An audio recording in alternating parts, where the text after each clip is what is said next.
everyone, welcome to my channel Brilliant Minds. Still, if you didn't subscribe, first subscribe to my channel and press the bell icon for more notifications. Now today's concept is attributes. What are these attributes? Properties of an entity. Now you tell me, Naresh is an entity or not? What are the properties of Naresh? One double bedroom flat, parents, wife, children. These all are the properties of Naresh or not? Not this Naresh, another Naresh, okay? Now same thing, these properties I will replicate for the student. What are the properties of student? Student will be having student ID, student name, age, marks, grade, percentage, phone number. These all are the properties of student or not? Yes or no? These properties only we are calling it as attributes. We have four different types of attributes. What are those four different types? Key attributes, simple attribute and composite attribute, single valued attribute and multi-valued attribute. Finally, we have stored attribute and derived attribute. Now, let us start with the first one, key attribute. What is this key attribute? Key attribute is such an attribute which uniquely identifies the entity in an entity set. Such type of attributes we call it as key attributes. Let me explain you more about this. I'll take Naresh. Naresh is an entity or not? For Naresh, what is the key attribute? His parents. His parents are the key attributes for Naresh or not? By using his parents only, we are going to identify the Naresh? Yes or no? For student, what is the key attribute for student? Student ID. By using student ID only, we are going to identify the entity or not, which is nothing but student. Such type of attributes, we call it as what? Key attributes. Now the next one is simple attributes and composite attributes. What are the simple attributes? Simple attributes are such an attributes which cannot be further divided. Such type of attributes we call it as simple attributes. Then what are composite attributes? Composite attributes are such attributes which can be further divided. Such type of attributes you call it as composite attributes. Let me tell you more about this. Now Naresh is an entity. For Naresh, what are simple attributes and what are composite attributes? For Naresh, his friends is simple attributes because his friends we cannot further divide it. Then friends are the simple attributes for Naresh or not? Yes or no? Now what are the composite attributes for Naresh? His relatives. His relatives can be further divided. How? Now for Naresh, he'll be having mother side relatives and also father side relatives or not. Now it can be further divided. Such type of attributes we call it as composite attributes. Same thing we will apply for student. For student, which is the thing that you can further divide it? His name. Student name can be further divided or not? Now student name, how you can divide it? First name, middle name, last name. Now such type of attributes you have to call it as what? Composite attribute. Now for student, what is the simple attribute? His age. His age you cannot further divide it.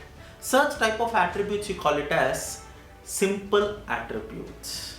Now the third one is single valued attribute and multi-valued attribute. What are the single valued attributes?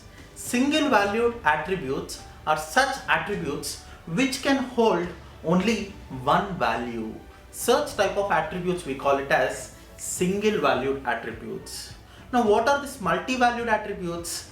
Multi-valued attributes are such attributes which can hold multiple values. Such type of attributes you have to call it as multi-valued attributes. Now let me explain you more about this. Single valued attributes. For Naresh, what is the single valued attribute? His wife. he can marry only one girl, right?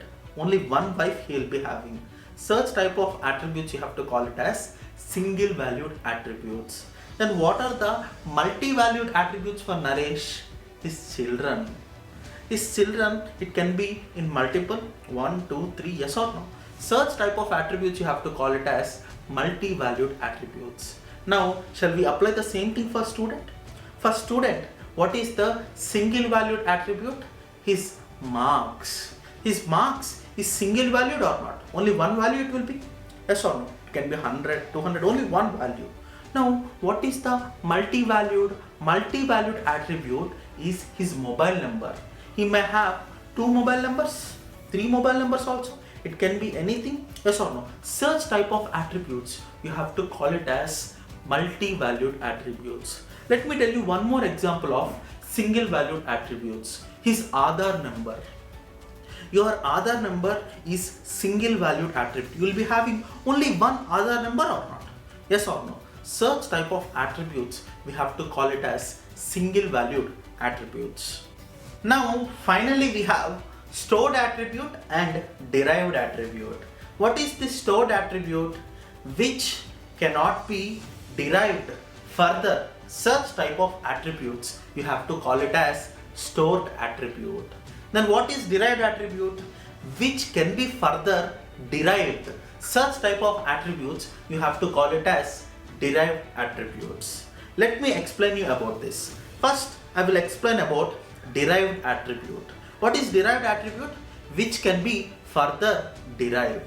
Now, I'll take example of Naresh. Let us assume that Naresh has one double bedroom flat. Okay, now that double bedroom flat, I can derive it as money or not. From that, I can bring what is the cost of that double bedroom flat. Such type of attributes. From the attribute, you have to derive the cost. You are deriving the cost. Such type of attributes, you have to call it as derived attribute. Let me give the general example. Now, here if you see marks. What are your marks? For suppose your marks are 80 marks. By using your marks, I can derive the percentage or not. Such type of attributes only you have to call it as derived attributes. For suppose I'll take one more example as date of birth. By using your date of birth, I can derive your age or not. Yes or no? That is also an derived attribute. Then what is this stored attribute? Stored attributes are nothing but which cannot be further divided. Your Aadhaar number, you cannot further derive it. Your student ID, you cannot further derive it. Your age, you cannot further derive it. Such type of attributes, you have to call it as stored attributes. Now the next concept is relationship. What is this relationship? The connection between two entities, which we call it as relationship. In our human life also, the connection between two persons, we are calling it as a relationship or not. For suppose if we have Naresh and Suresh, they both are brothers. What is the relationship between them? The relationship between them is brother. Same thing we are applying in ear diagram also. Relationship concept. You can make relationship with n number of entities. In our life also, we can make relationship with any person. It can be a brother, sister, any type of relationship. Friend, you can make that relationship with any person. Same in the concept also, you can make relationship for any entity between any number of entities. You can take 3 or 4 entities also to make relation, to build a relationship between them. In our language, for relationship, we are using in the form of brother, sister, mother, father, such type of names we are using for relationship. But in ER diagram, for relationship, we are using verbs. By using verbs, we are going to find the relationship between two entities. Here we have two different types of relationships. First one is strong relationship and second one is weak relationship. What is the strong relationship? The relationship between two strong entities is called strong relationship. Now here I'll take one example as teacher and student. teacher is a strong entity or not? Because definitely teacher will be having the teacher ID, which is nothing but key attribute. If we have a key attribute, then that entity will be strong entity or not? In the same way, here student also, for student has a key attribute or not? What is the key attribute for student? Student ID. Now if we has a key attribute, then student is also a strong entity. Now here what we are doing, we are making the relationship between teacher and student. What is the relationship? The relationship is nothing but teachers. Teacher teaches the student. Teachers is the relationship. This relationship we are calling it as strong relationship. Why we are calling it as strong relationship? Because here we have two strong entities where they have key attributes. Such type of relationships only we are calling it as strong relationship. Sir, then what is weak relationship, sir? Weak relationship means we'll be having one strong entity and we'll be having one more weak entity. If we are making relationship between one strong entity and one weak entity, such type of relationships we have to call it as weak relationships. Now for strong entity I will take it as student. Student will be having the student ID or not, which is nothing but key attribute.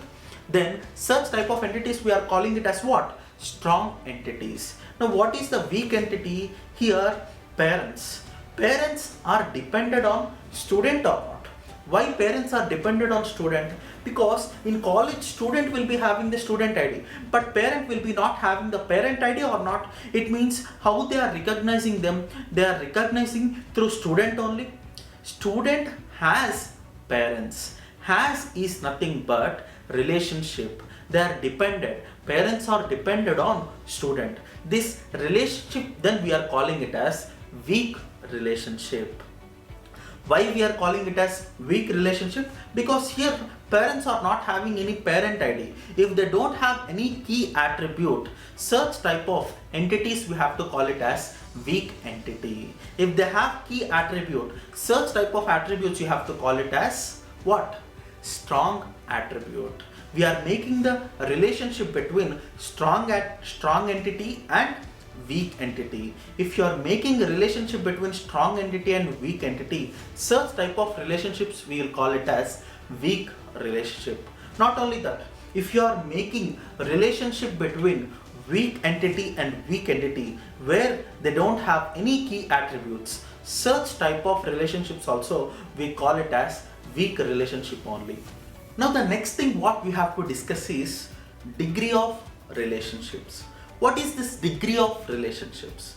Degree of relationship which indicates the number of entities participating in this to make relationships. Such type of relationships we are calling it as degree of relationships. In this we have three different types. In that first one is unary relationship, and the next one is binary relationship, and the third one is n-ary relationship.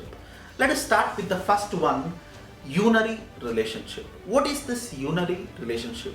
Here we'll be having only one entity.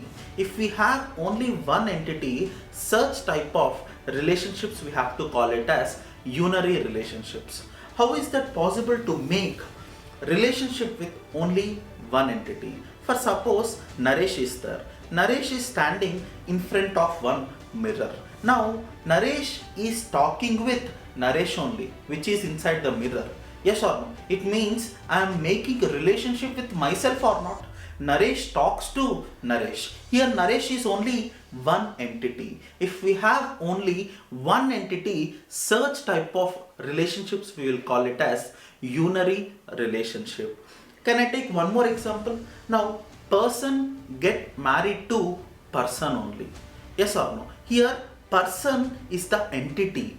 Here person is the same entity or not? Only single entity we have. Such type of relationships only we are calling it as unary relationships. And then second one is binary relationship. What is this binary relationship? If we have two entities, such type of relationships we call it as binary relationships. It can be anything. It can be strong entity or weak entity. But if we have two entities participating in the relationship, such type of entities we are calling it as binary relationship. And finally we have third one. What is the third one? Third one, if we have more than two entities participating in the relationship, such type of relationships we are calling it as what? N-ary relationships. If we have more than two entities, it means it can be 3, 4, 5 entities. If all those entities are participating in relationship, such type of relationships only we are calling it as N-ary relationships. Now the next thing which we have to discuss is participation constraints. We have two different types in this. And the first one is total participation and the second one is partial participation. Let me give more clarity about both total and partial participations. Now let us take one example as India has players. Yes or no? Now India is one entity and players are one more entity. Here we have a relationship called has. India has players. Now in this, what is total participation? India is having total participation. Players are not having total participation. They are having partial participation only. Why? Because we have 16 players. We have 16 players. In that we can take only 11 players which India is required. It means they are doing partial participation or not? Yes or no? Such type of things we are calling it as total participation and partial participation. Now let me take one more example. We have student and also we have parent. Now students and parents, we have student is one entity and parent is one more entity. Parent is dependent on student, means student has parent. Now without having student in college, there is any reason that we need parent? Yes or no? But without having parents also, students can join in the college. Yes or no? But without students, parent will be not involved in the college. It means here student is having total participation, but parent is not having the total participation. It is required. If required only they will take, otherwise they will not take. Understood? Now I'll give one more example. For suppose we have a customer. Customer buy product. Now in this, can you tell me what is total participation? In this, customer is total participation and the product is partial participation. Because if customer comes to a shop, definitely he has to buy one product. There is no need of buying all the products. He can buy any of the product. Yes or no? It means only one product is participating in that. All products are not participating. Such type of things we'll call it as partial participation. Here product is partial participation and the customer is total participation. Now total participation we are indicating with double lines and partial participation we are indicating with single line. This is called participation constraints. Now the final component what we have to discuss is cardinality. Cardinality specifies that the records of one entity, how it is related with the records of other entities. In this we have three different types. In that first one is one-to-one relationship and the second one is one-to-many relationship and the third one is many-to-many relationship. First let us discuss about the first one called one-to-one relationship. Let us take one student. Now student at a time he can write only one exam. Student writes exam. One student can write only one exam, which is nothing but only one entity is participating with another entity or not. One entity is sharing the other record of one entity or not. Such type of relationships only we are calling it as one-to-one entity. Now what is one-to-many relationship? Teacher teaches student. Yes or no? Now teacher is one entity, teachers is relationship, but students are 100. Yes or no? 100 students are there. That 100 student is nothing but many or not. but teacher is only one teacher. It is nothing but one-to-many relationship we are making it here. Yes or no? This is called one-to-many relationship. And the third one which we have is many-to-many relationship. Boys talks with girls. Now boys are many and girls are also many. It means we are making a relationship with boys and girls. Many-to-many relationship. Now comparing all these things, let me give you one good example. In this example, we are using one-to-one relationship, one-to-many relationship, and also many-to-many relationship. First, I will take employee. Employee works in company. One employee can work in one company or not? Yes or no? That is nothing but one-to-one relationship. Yes. Now, company has departments. It means one company has many departments or not? Yes or no? It can be technical department, non-tech department, financial department, like this. They have so many departments or not? It means one company has so many departments, which is nothing but one-to-many relationships. Now departments has many employees. It means so many departments are there. In that so many departments, we have so many employees or not?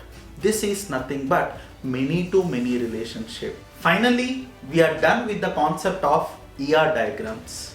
I hope all of you understood the complete concept of ER diagrams. If you have any doubts related to ER diagrams, definitely you can text in the comment box. And also you can give any feedback if needed in the comment box. Don't forget to like, share and subscribe it. If any of your friends are interested learning technologies like SQL, please share the video with them and help them by learning it. Thank you everyone. Thank you for watching Brilliant Minds.